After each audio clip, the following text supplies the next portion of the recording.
As if the legend of Tom Brady couldn't get any larger, Thursday was revealed Brady played all of last season with a torn MCL in his left knee and only went on to win the Super Bowl, his 7th. We all marveled at how Aaron Rodgers responded to the Packers drafting Jordan Love. He had that spite season, and he won the MVP, while Brady freaking played essentially on one knee. He suffered the injury in his final season in New England. It got worse during training camp with the Bucs, he said, then during the season, but he wore a brace, made it all happen, leading Tampa Bay to that Super Bowl title. And here's how Brady was down the stretch. Look at his final 8 games. 8-0, almost 300 yards passing per game, touchdown to interception ratio at 22-4, and 4 rushing touchdowns. A pretty good passer rating too, 112.4. It is an incredible story, and here to give us some perspective on just how tough that is, or isn't, we now welcome in former NFL quarterback and CBS sports football analyst Brady Quinn.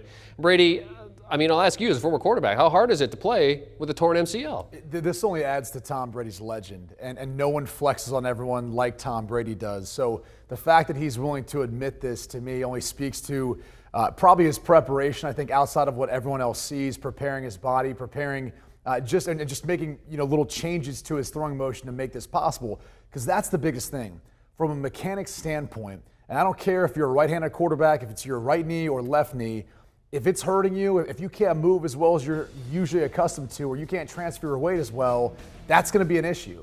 And I think the interesting thing about this is that's the one thing critics were saying about him when he left New England.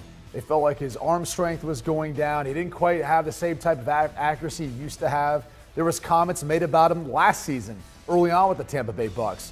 But clearly he was able to adjust. He was able to find the answers and make those small, minute adjustments he needed to within his throwing motion to be able to be accurate, to be able to stretch the football down the field. So, again, it's something that I think as a quarterback, if he was running the same offense as Lamar Jackson, different story. You're not going to be able to play throughout the course of a year with a torn MCL, but because he's a pocket passer and he's played for so long, he can live within that pocket and get the ball out, and he'll be just fine. 44 years of age, and he said, you know what, it's not about proving anything to others, it's about proving to myself. He says, I still have a chance to prove it to myself that I can still do it at 44 because I really worked to a point where I can still do it at this age. It's just incredible. And now he's going to be 100%. We'll see what he can do with Tampa Bay. Speaking of quarterbacks, let's go over to New England, where quarterback Cam Newton has now said that the 2021 season is put up or shut up time for him. But I feel like we're a year late on this. Last year there was the hype videos on Instagram, plenty of chatter about what he was ready to prove, and it turned out to be a damp squib. So, what do you make of Newton's comments here about this being put up or shut up time? Well, I think he knows this is his last year, not even for New England, by the way, but his last year to really prove himself to every other team out there that's looking for a potential starting quarterback. Because the writing's already on the wall in New England. They drafted Mac Jones in the first round.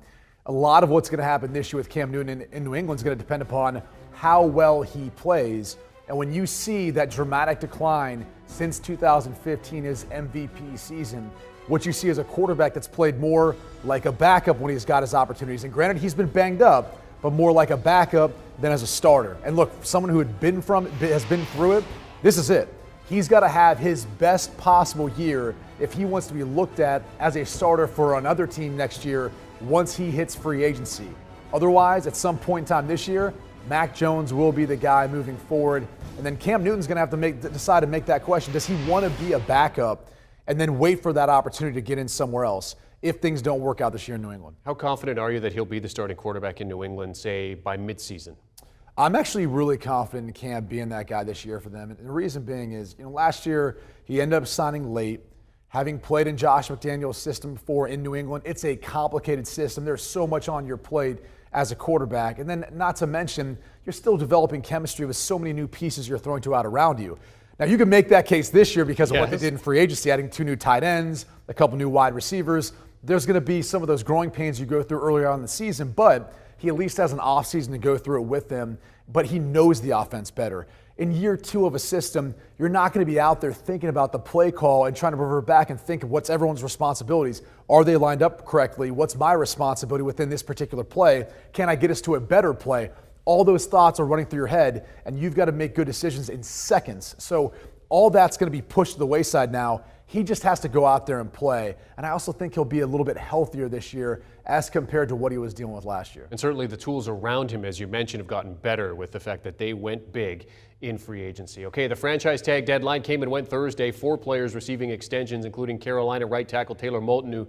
How big is it for the Panthers to get this guy on the right side of that line locked down? Well, it's huge, not only for the Panthers, but really for Sam Darnold. I mean, this is, as we saw last year, Teddy Bridgewater kind of had a prove-it year there in Carolina. I think that was part of the issues with Carolina is offensively, they weren't necessarily the best in protection, but, you know, Moton was one of the players that really stood out. And so now as Sam Darnold comes in to be that quarterback to prove himself, it's going to be huge for him and his success moving forward. And more so than that, Christian McCaffrey coming back too. You know they're going to be led based on defense and the ground game when you've got a player like Christian McCaffrey. So now it really comes down to what you can do up front. I think my surprise was more that Taylor Moton decided to sign this deal only because a year from now, you're looking at a salary cap that's going to jump up almost $30 million. Remember, this year dipped back down. It's about $180 million due to COVID and everything that we went through last year. But in 2022, it's going to be $208 million. At least that's kind of the figures we're looking at right now.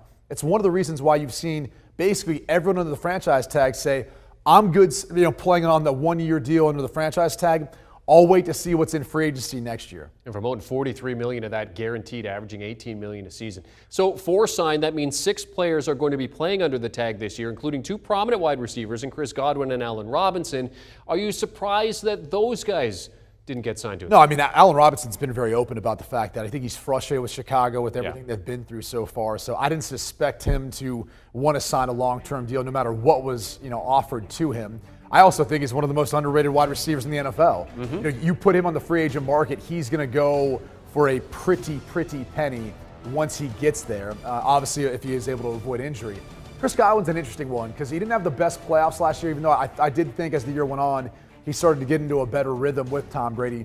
This could be a jumping off point for him this year where I think he could actually come out on the other side better than what he did last year with the Tampa Bay Bucks. But in both cases, and really all these guys, they're looking to 2022. They're looking for that salary cap to start looking at the revenue generated by the new TV deal, as well as the additional gambling revenue that's coming in and everything else that the NFL is going to continually drive up that revenue to help build up the salary cap. And so players are being patient right now. And I think also what players have realized is a lot of these long-term deals are a 1 or 2 year deals and guarantees with a couple extra years thrown on the back end of it. So why not bet on yourself? Why not sign that one year deal, a franchise tag, go play for it for a year and try to test the market once you get to free agency if you can. And I mean, this could be a good year for Robinson. I mean, you look at it, he had Dalton and Trubisky as his quarterbacks. Now Justin Fields comes in there. So, I mean, what are your expectations as you look at Robinson and what they have in Chicago now at the quarterback position? Well, we don't know that Fields is going to get it, right? Dalton will potentially be the guy to start the season. At least that's what Matt Nagy has talked about. And I still think Andy Dalton can get it done. He's played for a long time in the league. He'll get first shot at it unless Fields can do something special in preseason and put more pressure on him. And even though I think a lot of Justin Fields, he's still a rookie. There's still going to be a transition into this. I think the biggest issue with the Chicago Bears offense right now is their offensive line. That's the biggest question mark. Not what Fields is going to look like, not what Andy Dalton's going to do or what Allen Robinson's capable of. It's more about that offensive line and if that group can provide the running game they need and the protection that he's going to need, especially if Fields plays as a rookie. Okay, well, as we get set for the start of training camps and excitement builds for the season to come, we're already looking at players that could see a regression in 2021. That's over on CBSSports.com. Jared Dubin writing about that. And Brady, I mean, you're a QB, so let's talk about QBs that could take a step backwards this season. Well, I'm going to start off with Jared Goff. I think Jared Goff is in a tough spot because he's got so much to prove. But the biggest problem for him is you've got an offensive coordinator in Anthony Lynn that's never really been one of the more explosive play callers, at least in the passing game. He's got that working against him as compared to what Sean McVay's done in his career. On top of that, you look at the personnel. There is no one on the Detroit Lions roster, a wide receiver, that's going to be comparable to what he left with the LA Rams. That's going to work against him. And I think you could probably also make the case that the offensive line play has been more consistently better for the Rams than it has been for the Lions. So not as good as protection. So all those things add up to Jared Goff probably having a harder time dealing with a team with less out around him. And then again, new faces, new system. He's got to adjust to all of that. I think he's the one that probably could play victim to the fact that they're going to be going up against some good defenses in the Bears. I do think the Vikings will be better this year, and the Packers. And then all these other issues he's got, he's the one I ought to be looking at for the most part. You know, Derek Carr's played well. I don't see him taking a step back. I think it's more dependent upon if his defense, which has been awful over the course of his time with the Raiders. I mean, look at this. Look at the position that he's put in every single year. And even in their best year when they go 12-4, they're still in the bottom half of the league. So it's not so much about, you know, Derek Carr and any step back or regression. It's more about everything else out around him. What position is the defense putting him in? That's an offensive line that got retooled this offseason. What's that group going to look like? And then Henry Ruggs. Can Henry Ruggs become the #1 wide receiver that they drafted him to be? We know he's got elite speed. We don't know what he's capable of outside of that. And then Matt Ryan, I would actually say he's more of a sleeper for me. If you're looking for a team in the NFC South, which may surprise a lot of people this year, I think it's Atlanta. I love the fit for him with Calvin Ridley. When you look at what he did when Julio Jones was out last year, the addition of Kyle Pitts and Arthur Smith's system, I'm telling you, keep an eye on Matt Ryan this year. He's not taking a step back. The return of Matty Ice. All right, good stuff, Brady. Good to have you back on HQ, our CBS Sports HQ football analyst, Brady Quinn. And for all the latest on the franchise tag deadline and discussion ahead of camps opening up, be sure to check out the Pick 6 podcast with Will Brinson and the Super Friends. Do you want a sports network that delivers everything that matters about the game? The highlights, the picks, the instant analysis, no yelling, no fake debates, no politics. Hit the subscribe button and never miss a moment.